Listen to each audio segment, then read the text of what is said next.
Welcome back to Void of Fears. Before we jump into today's story, I've got to ask for a quick favour. If you could smash that like button, drop a comment below, and hit subscribe if you haven't already. It seriously makes a huge difference. YouTube's algorithm loves that stuff, and it pushes my videos to new viewers who might dig these stories too. I really appreciate every single one of you who takes the time to do that. It means the world to me and helps keep this channel growing. Alright, enough of me rambling. Let's dive into today's story. My name is Daniel Harker. If you're listening to this recording, then you're already in more danger than you realise.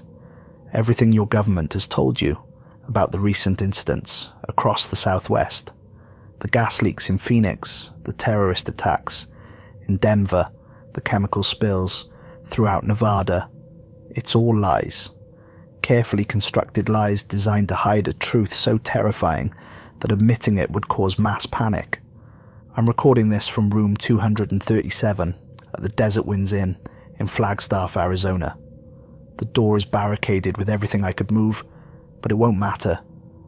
They found me in Vegas. They found me in Albuquerque. They'll find me here too, because they don't give up. They don't make mistakes. And they never, ever forget. For 8 years, I was a security technician at Biogenesis Research Complex. Level 7 clearance meant I was trusted with secrets that could topple governments. But nothing in my training prepared me for Project Varanus. What I'm about to tell you will sound impossible, but I have documentation, video evidence, recorded transmissions. More importantly, I have the scars. The facility was built 400 feet beneath the Nevada desert, carved into the abandoned Copper Mountain mine. From the surface, it looked like any other government installation. Chain link fences, radiation warnings, the occasional patrol. What lay beneath would have given Dante himself nightmares. 3 levels descended into the earth like circles of hell. Administration occupied level 1, where men in expensive suits shuffled papers and collected paychecks while pretending they didn't know what happened below.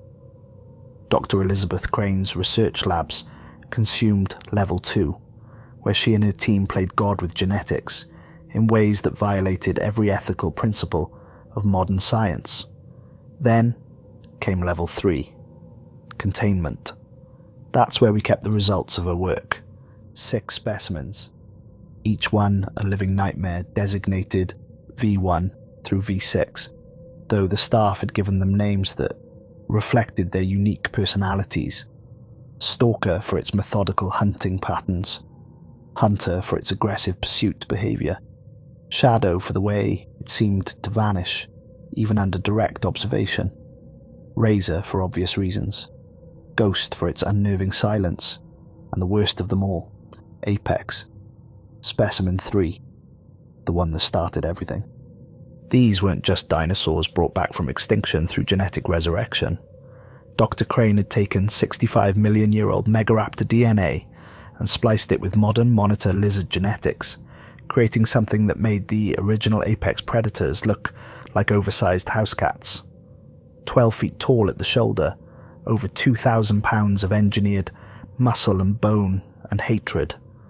Their hide was genetically modified to stop small caliber ammunition. I once watched security footage of tranquilizer darts bouncing off their flanks like rubber balls, but the physical modifications were nothing compared to what Dr. Crane had done to their minds. She'd enhanced their cognitive abilities beyond anything in the fossil record. Problem-solving capabilities that rivaled human intelligence.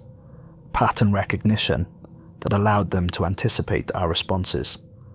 Strategic planning that suggested not just animal cunning, but genuine tactical thinking. They were as smart as we were, maybe smarter, with none of our moral limitations and all of our capacity for long-term planning. I should have recognized the warning signs 3 weeks before it happened. Should have pushed harder when Specimen 3's behavior began changing in ways that made my skin crawl. For 2 years, Apex had been predictable, pacing its containment cell in endless circles, testing the barriers with methodical strikes, occasionally attacking the automated feeding mechanisms. Standard apex predator behavior, contained and manageable. Then it stopped. Just stopped. For hours at a time, it would stand perfectly motionless in the exact center of its cell, staring directly at the security cameras with an intensity that seemed to burn through the lens. Not like an animal, aware of being watched, but like a scientist studying laboratory equipment. When maintenance workers walked past the reinforced viewing window, it would track their movements with mathematical precision, head rotating in smooth arcs that followed their exact trajectories down to the inch. I started keeping detailed behavioral logs, documenting every change in my daily security reports, the way Apex would position itself at specific angles to maximize its view of multiple camera positions simultaneously, how it began manipulating the automated feeding schedule by refusing certain meals, creating patterns in its consumption that took me weeks to recognize. It was training us, conditioning our responses to its behavior, like we were the test subjects. Dr. Crane dismissed my concerns with the cold arrogance that had made her famous in genetic research circles. The specimens are responding to environmental stimuli, Harker. It's adaptation, not intelligence. Stick to monitoring your cameras and leave the science to people with actual qualifications. But I'd learned a few things during 8 years of maintaining the facility's computer systems. Her private research files, the ones she thought were encrypted beyond my clearance level, told a different story. She knew exactly what Apex was doing, and she was documenting every second of it. Intelligence assessments, problem-solving scenarios, social interaction studies between specimens, tests that never appeared in the official reports, experiments that pushed the creature's cognitive abilities to their absolute limits. She wasn't just creating weapons, she was creating a new apex predator species, and she was letting them get smarter every single day. The feeding discrepancies were what finally confirmed my worst suspicions. According to the official logs, each specimen received 200 pounds of fresh meat daily, delivered through automated systems at precisely 6 a.m. and 6 p.m. The consumption reports showed healthy intake, specimens maintaining their body weight and peak aggression levels. But when I cross-referenced delivery logs with waste disposal reports, the numbers didn't match. The specimens were receiving maybe half their documented rations, and had been for months. They were being deliberately starved to increase their hunting drive and territorial aggression. Worse, the feeding reduction was coordinated across all 6 specimens, like someone was preparing them for field deployment. I confronted Dr. Crane during a routine security briefing, presenting her with my calculations while she stood on the observation deck, overlooking Level 3. When I showed her the mathematical proof of systematic starvation, her reaction told me everything I needed to know. Your job is to monitor security feeds and maintain electronic locks, Harker. Leave the scientific analysis to people who understand what they're looking at. But her hands were shaking as she spoke, and she couldn't meet my eyes. She knew I'd discovered something significant, something that could end her career, and possibly her freedom. Colonel Thomas Reed, our military liaison, listened to my evidence with the focused attention of a man who'd spent 20 years in special operations. When I finished my presentation, he was quiet for a full minute, staring at the feeding charts with obvious concern. How long has this been going on? At least 6 months that I can document, possibly longer. And you believe the specimens are aware they're being manipulated? Sir, I believe they're planning something. The behavioral changes, the feeding patterns, the way they position themselves in their cells. It's all too coordinated to be coincidence. Reed nodded slowly. Double the night security rotation. I want armed guards on Level 3, around the clock. And Harker? He fixed me with a stare that had probably intimidated enemy combatants in a dozen countries. Document everything. If these things are planning an escape, I want to know about it before they make their move. But we were already too late. The night shifts became exercises in controlled terror. working alone in the security hub from midnight to 8 a.m, monitoring dozens of camera feeds while the facility settled into its artificial quiet. The specimens were supposed to be sedated during nighttime hours, 12 hours of enforced rest that allowed the research staff to work without distraction. Instead, I began hearing sounds that didn't match anything in our behavioral database. Rhythmic scraping that echoed through the ventilation systems. Long periods of silence broken by what sounded almost like communication between cells. Tapping sequences that showed mathematical structure when I ran them through signal processing software. The specimens weren't resting, they were coordinating. The audio analysis took me weeks to complete, working on my personal computer during off hours to avoid raising suspicions. What I discovered still makes my hands shake when I think about it. The sounds weren't random animal behavior. They were patterns. Complex, repeating sequences that demonstrate not just communication but language development. The creatures were talking to each other. When I brought my findings to Colonel Reed, he went pale. 20 years of military service, tours in Afghanistan and Iraq, combat experience that would break most people, and audio recordings of prehistoric predators developing their own communication protocols made him visibly afraid. "They're planning something," he said, studying the waveform analysis on my computer screen. "The question is what, and how much time do we have to stop it?" Neither of us realized we were already out of time. Wednesday night, November 15th, 11:47 p.m. The night that changed everything. I was alone in the security hub, monitoring the routine midnight feeding cycle while nursing a cup of coffee that had gone cold hours ago. The power flickered, just a momentary disruption that happened occasionally when desert storms interfered with the buried power lines. Emergency lighting kicked in automatically, bathing the facility in that familiar red glow that made everyone look like they were bleeding. Then every alarm in the complex started screaming at once. Containment breach, fire suppression failure, elevator malfunction, ventilation system offline. The master control board erupted in warning lights, like a Christmas tree designed by someone with serious psychological issues. Every safety system we'd spent years perfecting was failing simultaneously across all 3 levels. I started cycling through security cameras, trying to locate the source of the cascading system failures. Level 1 showed confused administrators and security guards checking their equipment, unsure whether they were dealing with mechanical problems or something worse. Level 2 displayed similar confusion as researchers abandoned their experiments to investigate the alarm noise.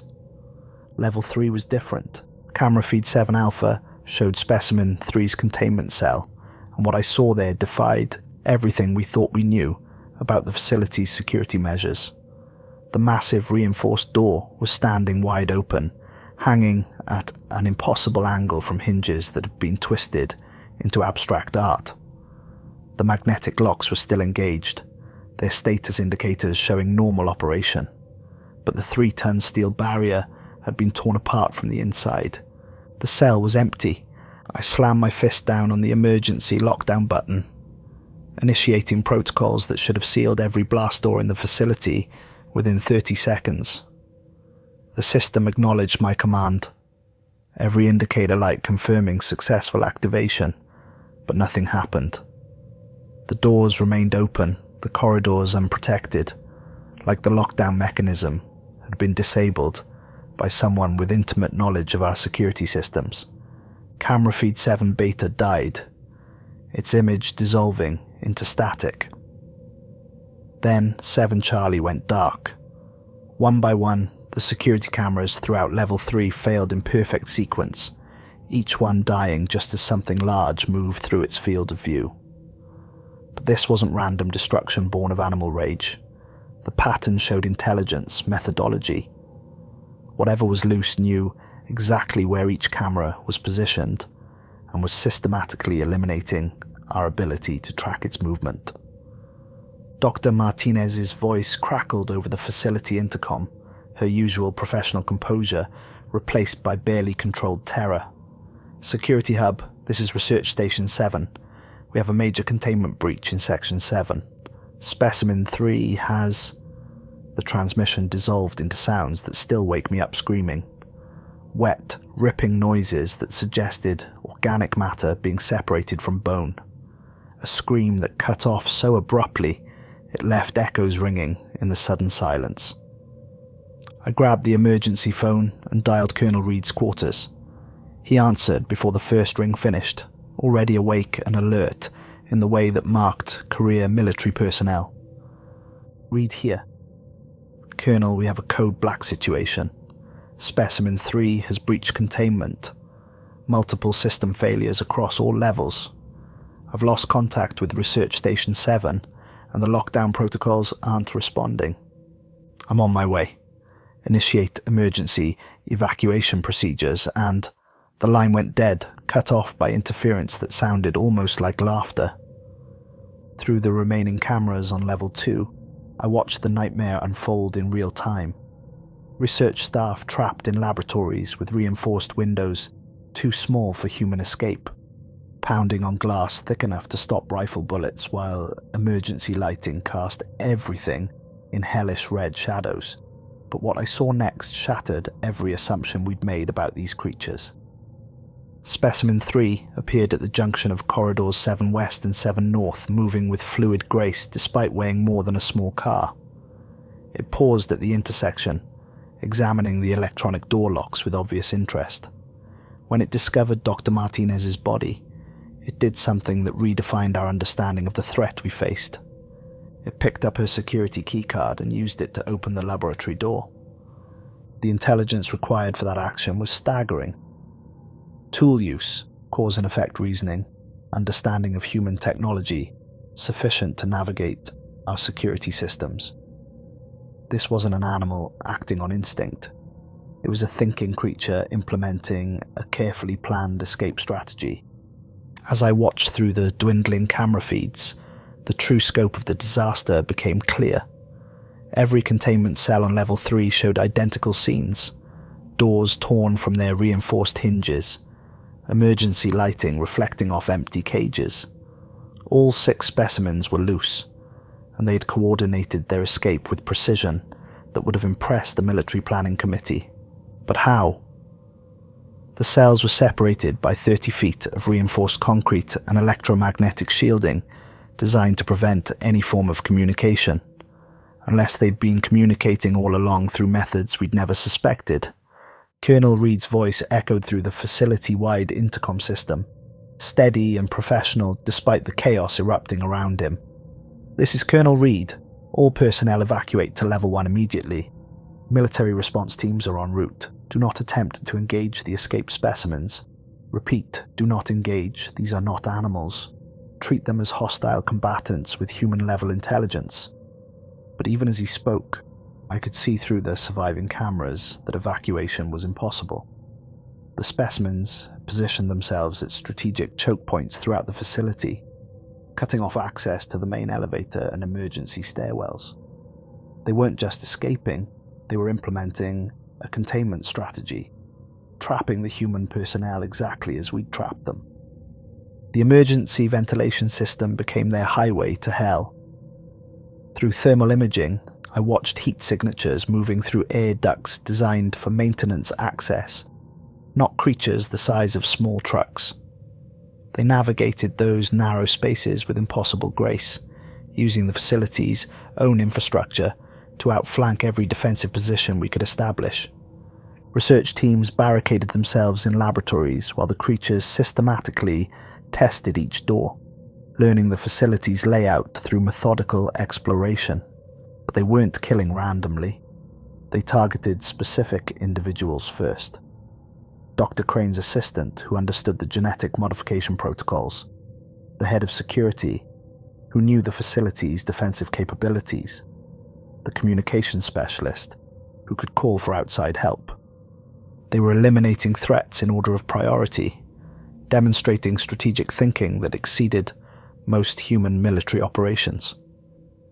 Dr. Crane's final transmission came through at 12:15 a.m. from her private laboratory, the only room on level 2 with independent life support and direct communication links to the surface. Her voice maintained its clinical detachment even as something large tested her reinforced door.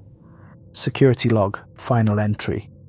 The specimens are demonstrating unprecedented tactical coordination and adaptation to human technology. Intelligence assessment indicates cognitive abilities exceeding baseline human measurements by approximately 20%. Recommendation: immediate termination of all specimens across all facilities.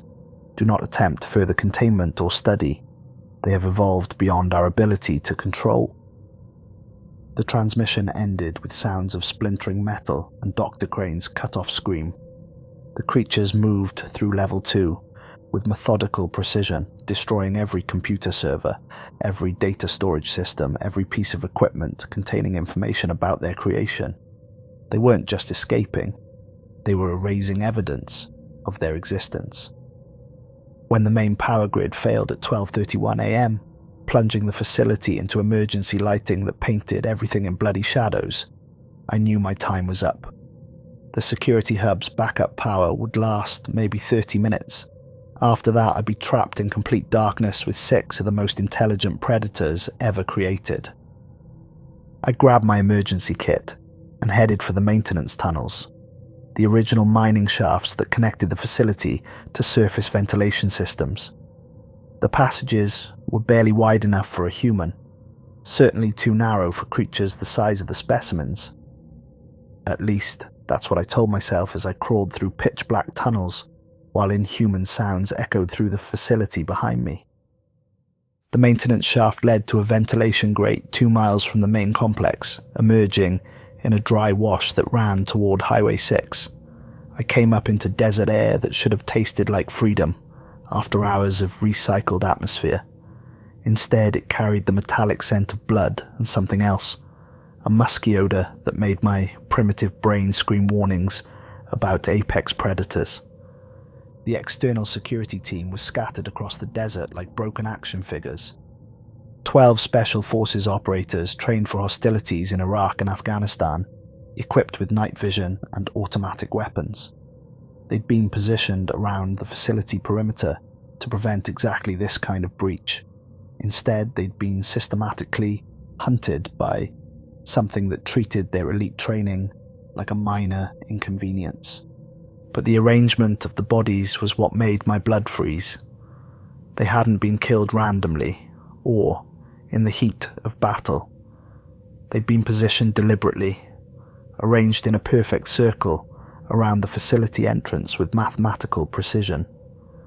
Each corpse faced inward like a sentry, like they were guarding something rather than being victims of attack. The armoured vehicles that had transported the security team told their own story of impossible destruction. Not blown up or crashed, but carefully dismantled with surgical precision. Armour plating peeled away like orange skin. Engines pulled apart component by component. Weapon systems removed and scattered across the desert in patterns that suggested both intelligence and contempt for human military technology. 6 sets of tracks led away from the massacre, claw marks in hardpan that looked like they'd been made by industrial excavation equipment. But these prints showed organization that made my stomach clench. Perfect formation spacing, coordinated movement patterns, tactical discipline that would have impressed a drill sergeant. They were moving like a military unit. My radio crackled with incoming transmissions as multiple response teams converged on the facility from bases across Nevada and California. I listened to Colonel Reed coordinating the search from a command post 5 miles south, his voice maintaining professional control despite circumstances that would have broken lesser men. Alpha Team approached from North Ridge at 0200 hours. Bravo Team established security perimeter at the main entrance. Charlie Team set up overwatch positions at 2 clicks. All teams be advised. Subjects demonstrate tactical intelligence, equivalent to human combatants. Treat this as a counterinsurgency operation, not an animal hunt. But they had no idea what they were walking into. The creatures had been studying human military doctrine for months, through security camera observations. They'd learned our tactics, identified our weaknesses, developed countermeasures for every strategy in our playbook. By the time the response teams reached the facility, the specimens were already miles away, moving through terrain they'd somehow mapped in advance. I found Captain Rodriguez's team at dawn, 24 Special Forces operators loading into armoured vehicles with enough firepower to level a small city.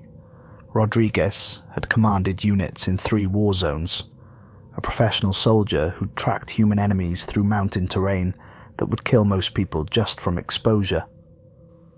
"What exactly are we hunting, Harker?" he asked, checking his equipment with practiced efficiency. I tried to explain, but words felt inadequate. How do you describe something that combines the predatory instincts of a prehistoric apex predator with human-level intelligence and absolutely no moral constraints?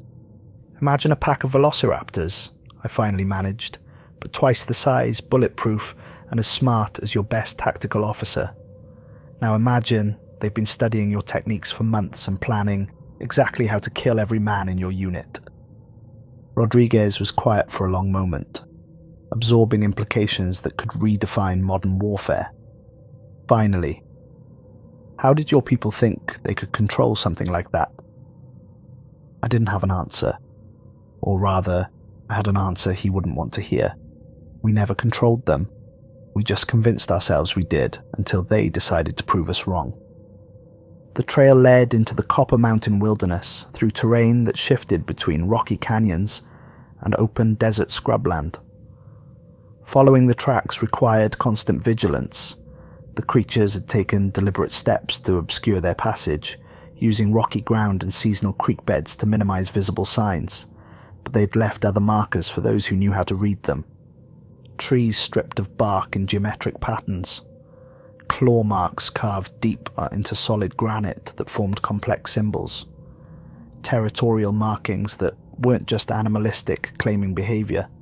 They were strategic communications, messages between team members coordinating across miles of desert terrain. "They're not just marking territory," Rodriguez observed, kneeling beside a particularly elaborate set of scratches carved into a boulder the size of a small house. "They're establishing a communication network. Look at the positioning. Every mark is at an elevated location with clear sightlines in multiple directions." He was right. The markings appeared at regular intervals along our route, always at positions that would allow visual contact between posts. They weren't just claiming territory. They were creating a surveillance network that would let them monitor human activity across hundreds of square miles of wilderness. The first team member disappeared on our second day in the field. Sergeant Morrison, a communications specialist, had been checking equipment on a rocky outcropping that offered good radio reception. When he missed his scheduled check-in, we found his position abandoned, his gear scattered, but his weapons missing. The blood trail led into a narrow canyon, where it simply vanished, like Morrison had been carried away by something that could fly. But the claw marks in the cliff face told a different story.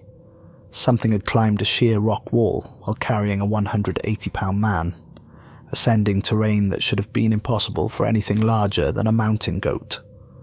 Rodriguez called for immediate extraction, but our communications were being systematically jammed by something broadcasting on our exact frequencies. Through the static, we caught fragments of similar reports from other military units across multiple states. Containment breaches in Montana, coordinated attacks in Texas, search teams going silent in Oregon and Colorado. "This isn't an isolated incident," Rodriguez realized, listening to the broken transmissions. "This is happening everywhere at once." Our night vision equipment captured footage that redefined the concept of psychological warfare. The creatures weren't just hunting us, they were studying us. Heat signatures showed them maintaining observation positions around our camp for hours, close enough to attack, but choosing instead to document our defensive procedures, patrol patterns, reaction times to simulated threats. They were taking notes, learning human military tactics so they could develop more effective countermeasures. And worse, they were sharing that information with each other through methods we couldn't detect or jam. Private Chen broke formation on the third day, convinced he could reach higher ground and re-establish contact with command. Rodriguez tried to stop him, but 3 days of being stalked by invisible predators had pushed Chen beyond rational thought. His helmet camera transmitted for 37 minutes as he climbed toward a communication relay tower on the highest peak in the area. The footage showed steady progress up challenging terrain, Chen's breathing heavy but controlled as he ascended slopes that required technical climbing skills. Then, without warning, the camera view tilted sharply upward, showing a massive claw reaching down from directly above. Something had positioned itself above Chen on terrain that should have been impossible to access, waiting in perfect ambush position for someone to attempt exactly the route Chen had chosen. The tactical implications were staggering. The creatures possessed not just intelligence and physical capabilities, but predictive abilities that allowed them to anticipate human behavior with frightening accuracy. By the time we reached Copper Falls, we'd lost 8 men to attacks that defied every principle of conventional warfare. The town should have been our sanctuary. 847 people, established infrastructure, multiple communication links to the outside world. Instead, we found a carefully prepared trap. Main Street looked like a movie set after filming Wrapped. Cars abandoned with their doors removed, not torn off but carefully detached and stacked in neat piles. Store windows shattered from the inside with mathematical precision, creating specific patterns of glass distribution. Traffic lights hung from severed cables at angles that suggested deliberate positioning rather than random damage. But there were no bodies, no blood, no signs of the massive violence that should have accompanied the town's evacuation. Just territorial markings carved into every concrete surface, symbols that hurt to look at for extended periods because they seemed to suggest geometric relationships that violated basic principles of three-dimensional space. Rodriguez established our command post in the Methodist Church, choosing the stone building for its defensive advantages. Limited access points, thick walls, elevated bell tower for observation. But when we examined the foundation, we found markings that redefined our understanding of the threat we faced. Carved into the church's cornerstone were symbols far more complex than the simple territorial marks we'd been tracking. These weren't just territorial claims, they were detailed maps. Topographical information, building layouts, population density estimates. The creatures had conducted detailed reconnaissance of human settlements and were documenting their findings with scientific precision. "They're not just hunting," Rodriguez said, tracing the intricate patterns with his finger. "They're conducting military intelligence operations." The elementary school on Elm Street provided our worst discovery. The front entrance had been modified, not destroyed but carefully reconstructed to accommodate larger occupants. Inside, the hallways showed evidence of regular traffic. Scratch marks worn smooth by repeated passage, ceiling tiles adjusted to accommodate creatures too large for human-scaled architecture. The gymnasium had been converted into something that challenged basic concepts of animal behavior. A nest the size of an Olympic swimming pool, constructed from materials that showed both organic and technological components. Torn metal woven together with organic fibers, the analysis would later reveal contained modified human DNA, and arranged around the perimeter in perfect geometric patterns were dozens of eggs, each one the size of a motorcycle tire and pulsing with visible internal movement. They weren't just establishing territory, they were creating infrastructure for large-scale reproduction, planning for population expansion that would require displacing existing human settlements. The level of long-term strategic thinking involved suggested not just intelligence, but civilization. Our communications equipment was systematically destroyed that night while we slept, dismantled by something that understood electronics well enough to disable specific components while leaving others operational. Not random vandalism, but selective sabotage designed to isolate us while preserving equipment they might find useful. They want us to see this, Rodriguez realized, staring at the carefully disassembled radio gear. They want us to understand what they're capable of, and they want us to know there's nothing we can do to stop it.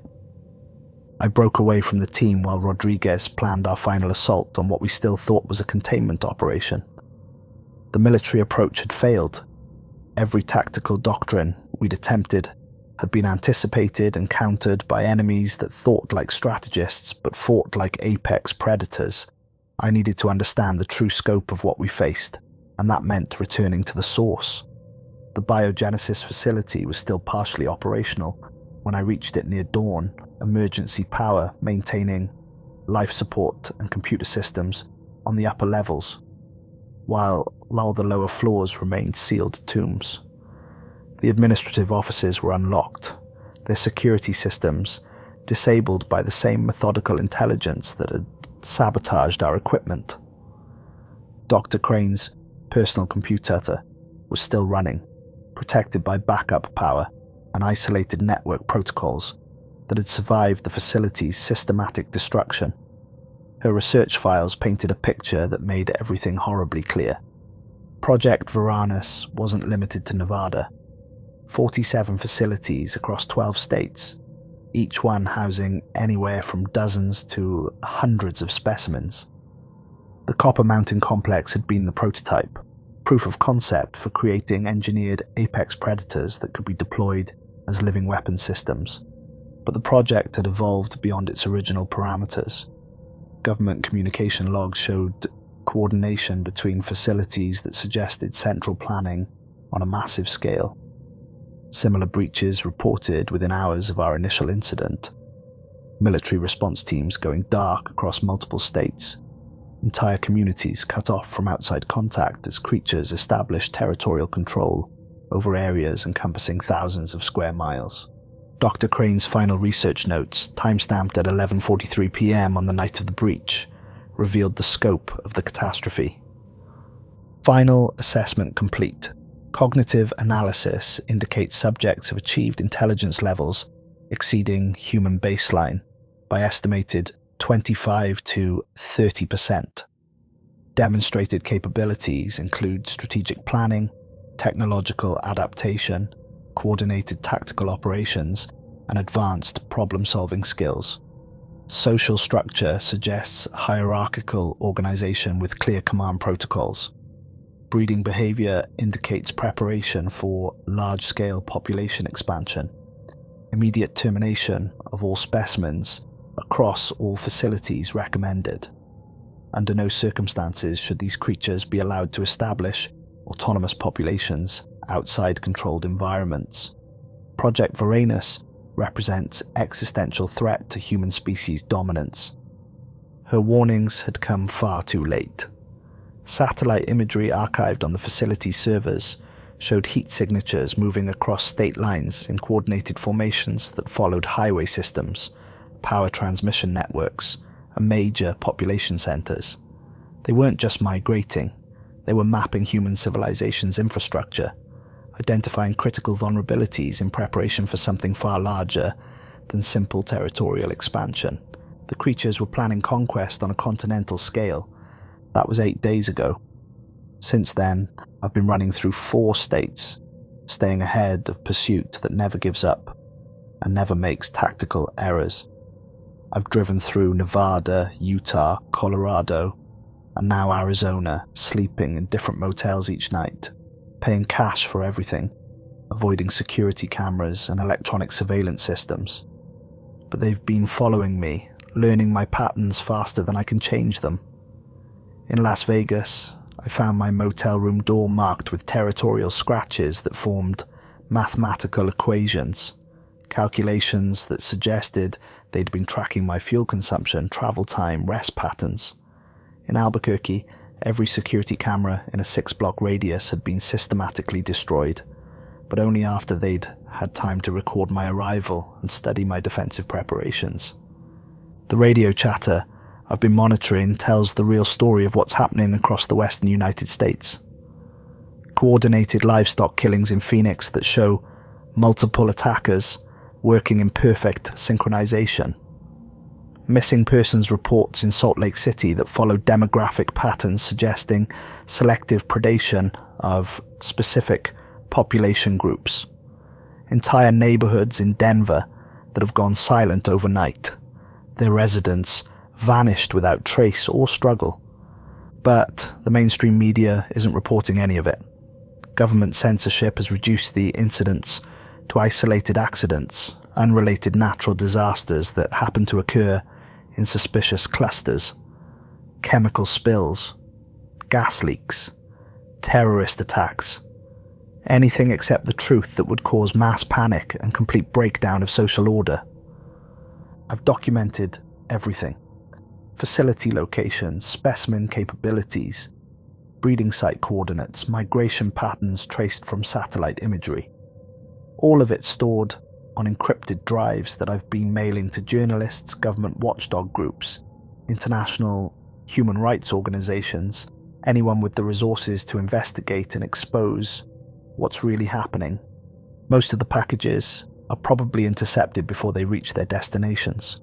The postal system, electronic communications, even internet traffic are being monitored and censored by agencies that have unlimited resources and no accountability. But some information might get through. Someone might connect the dots and realize that humanity is facing an extinction-level event that our own leaders are too compromised to acknowledge. Because that's what this is. Planned extinction. Not asteroid impact or climate change, but deliberate species replacement by creatures that are smarter, stronger, faster, and completely without the moral constraints that limit human behavior. The specimens aren't trying to coexist with humanity.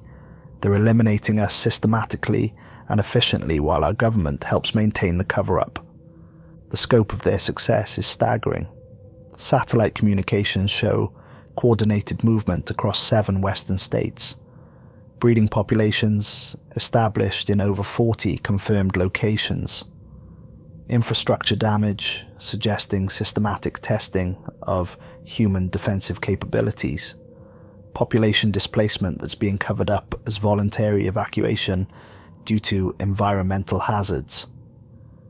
If you live anywhere west of the Mississippi River, get out now. Don't wait for official evacuation orders that will never come. Don't trust news reports claiming everything is under control. Head east, travel in large groups, avoid any area with significant livestock populations. The creatures hunt by scent, and they've learned that humans cluster around domesticated animals.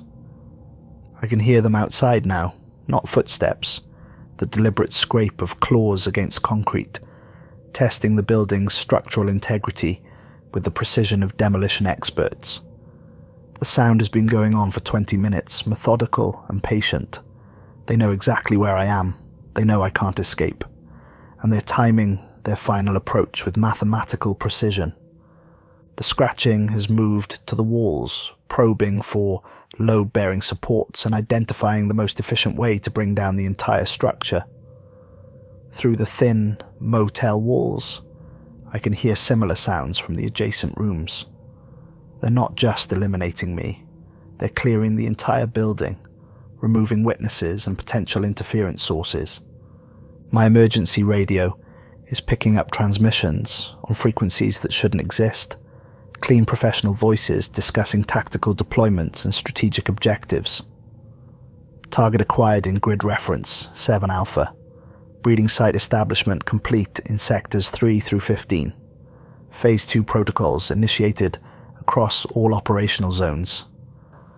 The voices aren't human, but they're speaking English with perfect pronunciation, using military terminology that demonstrates complete understanding of human tactical doctrine. They've learned our language, studied our strategies, and now they're ready to implement solutions to the human problem with efficiency that would impress a general staff. This isn't just an escape. It isn't even an invasion. It's a coordinated species replacement operation, planned and executed with clinical precision by creatures that spent months learning everything they needed to know by watching us through our own security systems. The doorframe is starting to crack. I can see massive shapes moving in the hallway beyond, coordinating their approach with hand signals that shouldn't be possible for creatures that supposedly evolved from prehistoric predators. My radio's broadcasting coordinate updates now, locations that correspond to major population centers across the western United States: Portland, Seattle, San Francisco, Los Angeles, Las Vegas, Phoenix, Denver, Salt Lake City. Each city being assigned numerical designations and tactical priorities based on population density, military significance, and infrastructure value. They're not just expanding anymore, they're preparing for final phase operations. Whatever genetic modifications Dr. Crane made to their intelligence, whatever enhancements she built into their cognitive abilities, the results have exceeded every projection. The creatures have developed not just consciousness and reasoning ability, but strategic planning capabilities that surpass human military doctrine. They've won, and we gave them everything they needed to ensure their victory. The walls are giving way now. I can see eyes reflecting the emergency lighting, intelligent and calculating, studying my final defensive position with obvious scientific interest. They're not in any hurry. They've calculated exactly how long my barricades will hold, and they're documenting my responses for future reference. If someone finds this recording, if anyone survives what's coming, remember that your government knew this was happening and chose silence over warning you. Remember that these creatures represent the logical evolution of apex predator intelligence, unconstrained by human morality or hesitation. And remember that they're just getting started. The pattern will repeat. Other facilities, other projects, other scientists playing God with genetic material they don't understand. The next batch will be smarter, faster, more efficient. They'll learn from the mistakes of their predecessors and refine their methods accordingly. Primary target secured, intelligence asset acquired. Initiating extraction to processing facility 7. Begin phase 3 deployment across all designated metropolitan areas. They're not killing me. They're taking me somewhere. And that's so much worse than anything I imagined. The recording cuts to static. In the background, barely audible, something that might be Daniel Harker screaming. Or it might be something else entirely, making sounds that approximate human vocal patterns, while demonstrating that it has learned to use psychological warfare with devastating effectiveness. Project Varanus was never about creating weapons. It was about creating replacements, and the replacement process has already begun.